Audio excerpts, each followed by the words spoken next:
আসসালামু আলাইকুম। সবাই কেমন আছেন? আশা করি ভালো আছেন। আলহামদুলিল্লাহ আমিও ভালো আছি। এই যে দেখতে পাচ্ছেন আমার হাতে কি, এটা হচ্ছে চিংড়ি মাছ, ছোট চিংড়ি মাছ। এটা দিয়ে আজকে আমি একটি রেসিপি বানাবো। সেই রেসিপিটা আপনাদের সাথে শেয়ার করব। সবাই আমার ভিডিওটি দেখবেন। এই যে চিংড়ি মাছটাকে আমি সুন্দর করে বেটে নিয়েছি, মিহি করে বাটিনি, হালকা হালকা মানে ছোট ছোট দানা আছে। তার সাথে মসুর ডাল বাটা দিব কিছুটা। এখন আমি উপকরণগুলো আপনাদের দেখিয়ে দিচ্ছি। এই যে কাঁচা মরিচ কুচি কুচি করে কেটে নিয়েছি, তারপর পেঁয়াজ কুচি কুচি করে কেটে নিয়েছি, ধনেপাতা কুচি কুচি করে কাটা হয়েছে, লবণ তো কাটা লাগে না, হলুদ, রসুন বাটা, আদা বাটা অ্যাড করে দিব সেগুলা। আবার উপকরণগুলো আমি আপনাদেরকে দেখিয়ে দিচ্ছি। এটা হচ্ছে সম্পূর্ণ আমার রেসিপি। এটা হচ্ছে আমি নিজেই বাসায় যেভাবে করে সেভাবে আমি নিজে রান্না করেছি। এটা হচ্ছে বেসন। আমার ইচ্ছে হয়েছে একটু বেসন অ্যাড করে দেওয়ার জন্য। বেসনটা অ্যাড করে দিলে হয়তো বা খেতে খুব টেস্টি হয়, আসলে টেস্টি হয়েছে। এখন এখানে দেখতে পাচ্ছেন মাছ বাটা, চিংড়ি মাছ বাটা, তার মধ্যে দিচ্ছি আমি মসুর ডাল বাটা। এখন এখানে দেব সামান্য পরিমাণে বেসন। বেসনটা আমার কাছে মনে হচ্ছিল একটু বেশি পরিমাণ হয়ে গেছে, সেজন্য আমি আবার তুলে রাখছি। এখানে আপনারা সবাই পরিমাণ মতো দিবেন, যার যতটুকু প্রয়োজন ততটুকু করবেন। এখন আমি অ্যাড করতেছি আদা বাটা, এখন অ্যাড করব হচ্ছে রসুন বাটা। এক এক করে সবগুলো উপকরণে অ্যাড করে দেব। কাঁচামরিচ পরিমাণ মতো দিবেন, যে যেরকম ঝাল পছন্দ করেন। কেউ যদি বেশি ঝাল পছন্দ করেন তাহলে বেশি দিবেন, কেউ অল্প তাহলে অল্প দিবেন। আমি মাঝামাঝি আকারে দিয়েছি।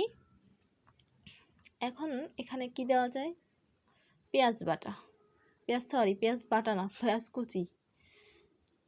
কুচি অ্যাড করার পরে পেঁয়াজ কুচিগুলো দিয়েছি।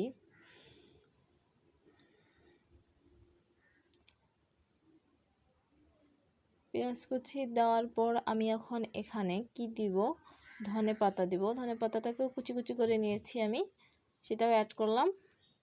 এখন এগুলোকে সুন্দর করে মিক্সড করে নিতে হবে। আমি এখন হলুদ দিচ্ছি, পরিমাণ মতো হলুদ দিচ্ছি, পরিমাণ স্বাদ মতো লবণ দিয়ে দিচ্ছি। আমার কাছে মনে হয়েছিল যে লবণের পরিমাণটা একটু কম হয়েছে, সেজন্য আবার দিয়েছি। এখন হচ্ছে আমি এগুলো ভালো করে সব কিছুই মেখে নিব, ভালো করে তারপর এগুলোকে ভালো করে মিক্সড করে নিতে হবে। আমি ভালো করে হাত দিয়ে মানে মথে নিচ্ছি, যেন সবগুলো উপকরণ একটার সাথে একটা অ্যাড হয়ে যায়, তাহলে জিনিসটা ভালো হবে। ভালো করে আমি মিশিয়ে নিয়েছি।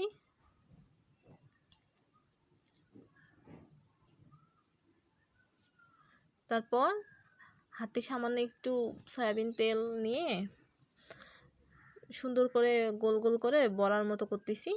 এখানে আপনি আপনার ইচ্ছা মতো শেপ দিতে পারেন, কেউ লাভ শেপ দিতে পারেন, কেউ বড়া করতে পারেন, কেউ গোল করতে পারেন, কেউ লাড্ডু বানাতে পারেন, যার যেটা ইচ্ছা সে সেরকম করে করতে পারেন। তেলে দিলেই হলো, তেলে ছেড়ে দেবেন, ভাজবেন, সব শেষ, খাবার রেডি। কিন্তু আমি হচ্ছে এটা গোল গোল করার চিন্তা করতেছি, তো একটু গোল হচ্ছে না, কোনোটা বড় কোনোটা ছোট হয়েছে, যাক কোনো সমস্যা নেই। এখন এটাই আমার কাছে ভালো লাগছে, আর আমি এরকমই পারি, সেজন্য এরকম করেই সুন্দর করে করার চেষ্টা করছি। তারপর কড়াইয়ের মধ্যে তেল দিলাম। এখন তেলটা ঝাঁকাই নিচ্ছি চারপাশে। নেওয়া শেষে হালকা কুসুম কুসুম গরম বা মিডিয়াম গরম হলে সেখানে বড়াগুলো দিতে হবে ছেড়ে। এখন আমি তেল গরমের অপেক্ষায় বসে আছি যে কখন তেলটা গরম হবে। এই যে গরম হয়ে গেছে তেলটা আমার। আমি একটা করে বড়া ছেড়ে দিচ্ছি, 3টা দিলাম, 4টা দিলাম, এভাবে করে সবগুলো বড়া একটার পর দিচ্ছি। যখন বড়াগুলো দেওয়া হচ্ছে আমি দেখতেছি, সুন্দর করে দেখতেছি, এই যে সবগুলো বড়া দেওয়া শেষের দিকে প্রায়। এখন এগুলা একটু পিছনে লাল লাল হলে উল্টে পাল্টা দিতে হবে, উল্টাই পাল্টাই করতে হবে, নাড়াচাড়া যত দিতে হবে। এই বড়াটা আসলে খেতে অনেক মজা হয়েছে, আর এই বড়াটা আপনারা যদি ট্রাই করেন ভালো লাগবে। এখানে তেমন বেশি কিছু উপকরণ দেওয়া হয় নাই, এটা বাসায় যেগুলো থাকে সেগুলো দিয়েই আমি বানানোর চেষ্টা করেছি। এটা একটা আমি সাধারণ উপকরণ দিয়েই সাধারণভাবেই বড়াটা তৈরি করার চেষ্টা করেছি। এটা আমার রেসিপিটি সাধারণ। আর আপনাদের যদি আমার এই ভিডিওটি ভালো লেগে থাকে তাহলে একটি লাইক করবেন, কমেন্ট করবেন, শেয়ার করবেন। একটু লাল হওয়ার পরে চামচ দিয়ে এপাশ ওপাশ করে দিতে হবে বারবার, যতক্ষণ না পর্যন্ত একটু লাল লাল হচ্ছে ততক্ষণ। পরে আমার আরও 3টা ছিল যেগুলা আমার মনে হয়েছে দেওয়া উচিত, তেল আছে এক সাইডে, সেই জন্য পরে 3টা বড়াও আবার সাইডে দেওয়া হলো। এগুলো একসাথে পরে ভাজা হচ্ছে, সুন্দর করে ভাজা হচ্ছে। এটা আমাদের খড়ি চুলায় রান্নাটা হচ্ছে। এখানকার খড়ি চুলায় রান্নার স্বাদই হচ্ছে আলাদা রকমের, যেটা অনেক টেস্টি হয়, খাইতে মজা লাগে। তারপর একটার পর একটা উঠানো হচ্ছে, মানে হচ্ছে ওলট পালট করে দেওয়া হচ্ছে, তা না হলে একদিকে যদি থাকে তাহলে লাল হয়ে বা পুড়ে যেতে পারে, সেই ভয় আছে একটা। আর পুড়ে গেলে দেখতে সুন্দর লাগবে না, সেই জন্যই হচ্ছে এপাশ ওপাশ করে দেওয়া হচ্ছে। এখন এরকম 5-6 মিনিট ভালো করে নাড়াচাড়া করতে হবে যতক্ষণ না লাল হয়। আর আপনাদের দেখতে হবে যে কোনো সাইডে পুড়ে যাচ্ছে কিনা, সেদিকে খেয়াল রাখতে হবে। এটা একটু ভাজতে টাইম লাগছে, সুন্দর করে মচমচে, যত মানে একটু টাইম নিয়ে ভাজলে একটু মচমচে হলে খেতে খুব টেস্টি হয়, সেই জন্যে এটা ভাজা হচ্ছে। আমি দেখতেছি, গুনতেছি বড়াগুলোকে, কয়টা আমার এখানে বড়া আছে।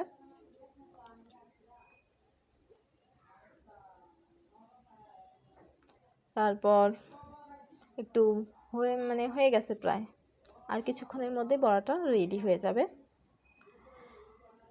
আর বড়াটা যদি ভালো লাগে থাকে, আপনারা ইচ্ছা করলে এরকম করে বড়া তৈরি করে বাসায় মেহমানদের খাওয়াতে পারবেন, নিজে খেতে পারবেন, ভালো লাগবে খেতে। সবাই ভালো থাকবেন, সুস্থ থাকবেন। এই যে আমার রেসিপিটা শেষ পর্যন্ত দেখেন আমি সাজাইছি। আপনারা সবাই ভালো থাকবেন, সুস্থ থাকবেন। আর আমি যেন এরকম আরও ভিডিও দিতে পারি, তা আমি যেন এরকম আরও ভিডিও করতে পারি।